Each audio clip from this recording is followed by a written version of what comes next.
সাবধান প্রবাসীরা। মালয়েশিয়ায় পাসপোর্ট জালিয়াতি সিন্ডিকেটের বাংলাদেশি নেতা গ্রেপ্তার।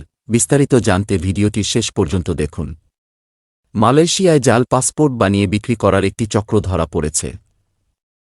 দেশটির অভিবাসন বিভাগ জানিয়েছে, চক্রটির মূল হোতা অফু ভাই নামে ৩৮ বছর বয়সী এক বাংলাদেশি।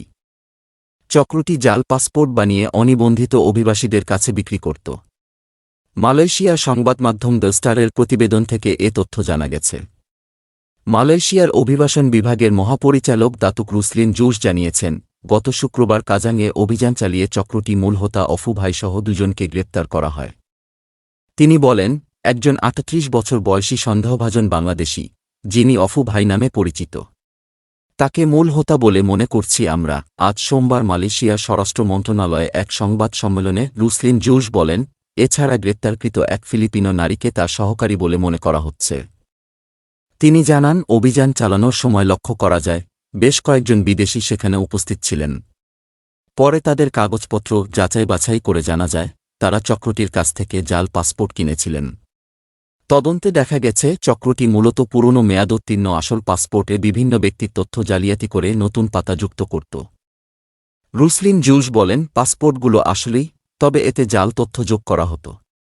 চক্রটি এসব পাসপোর্টে নতুন করে একটি প্রথম পাতা যুক্ত করত, যেখানে ব্যক্তির সব বিবরণ, যেমন বাড়ির ঠিকানা, পুরো নাম এবং পাসপোর্টের নম্বর থাকে। অভিবাসন বিভাগের মহাপরিচালক জানান, চক্রটি পাসপোর্টের পুরনো সংস্করণ ব্যবহার করে।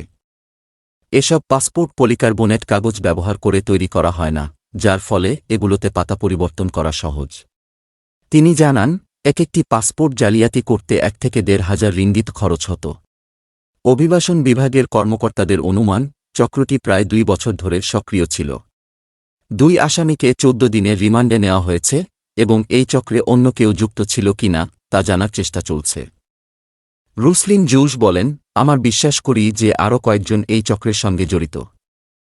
রুসলিন জুসোহ আরও জানান, তারা পাসপোর্টের পুরনো সংস্করণগুলো ব্যবহার করত এই সিন্ডিকেট, যাতে পলিকার্বনেট ব্যবহার হয়নি, ফলে পরিবর্তন করা সহজ। বিদেশি কর্মীদের মেডিকেল পরীক্ষার জন্য জাল বায়োডাটার মাধ্যমে অনুমোদনের সঙ্গেও জড়িত এই চক্রটি। প্রায় ২ বছর এই কার্যক্রম চলছে বলে নিশ্চিত হয়েছে অভিবাসন বিভাগ। রুসলিন জুসোহ জানান, সিন্ডিকেটের অন্য কোনো সদস্য আছে কিনা তা খুঁজতে তদন্ত চলছে।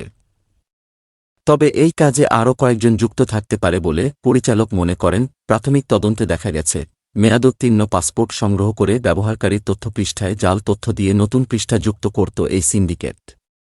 এই সময় জব্দ করা হয় বাংলাদেশি ১৯৯টি সহ ২১১ পাসপোর্ট, ৬,০০০ রিঙ্গিত, মেডিকেল পরীক্ষার নথি ও জাল নথি তৈরির সরঞ্জাম। গ্রেফতার দুজনকে ২ সপ্তাহের রিমান্ডে নেওয়া হয়েছে।